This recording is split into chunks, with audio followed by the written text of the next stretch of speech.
አንድ ጥያቄ መጠየቅ እችላለሁ? ይቻላል። ግን ለምንድን ነው ሰዎች ሀሳባቸውን የሚቀይሩት? ምናልባት የተሻለ ሰው ህይወታቸው ውስጥ እየገባ።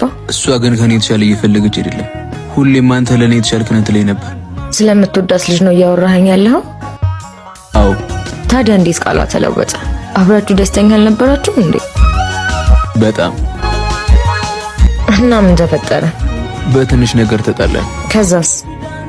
ለትንሽ ቀን አላወራንም ነበር። ከዛ ደጋግሜ ስደውል ብሎክ አድርገኛለች። ደግመህ በሌላ ስልክ ሞክርላታ። እሱንም አድርጌያለሁ።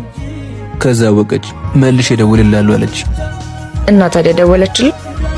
አይ አልደወለችም። ግን ጓደኛዋ ከሌላው ወንድ ጋር ፍቅር እንደጀመረች ነገረች። በጣም አዝናለሁ። ነግሬህ ነበር እኮ እሷ የተሻለ ሰው አግኝታለች። ግን ቆይ እንዴት ልታውቂ ቻልሽ? የአብዛኛው ሰው ህይወት አንድ አይነት። እኔም ያንተን ገፈት ቀምሻለሁ። የኔ ደግሞ ካንተ ለየት የሚያደርገው ከገዛው ጓደኛዬ ጋር ነበር ቺት ያደረገብኝ። በጣም አዝናለሁ። ምንም አይደል።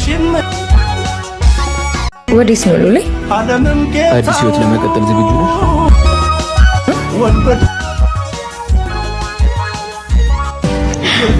አዎ ዝግጁ ነኝ።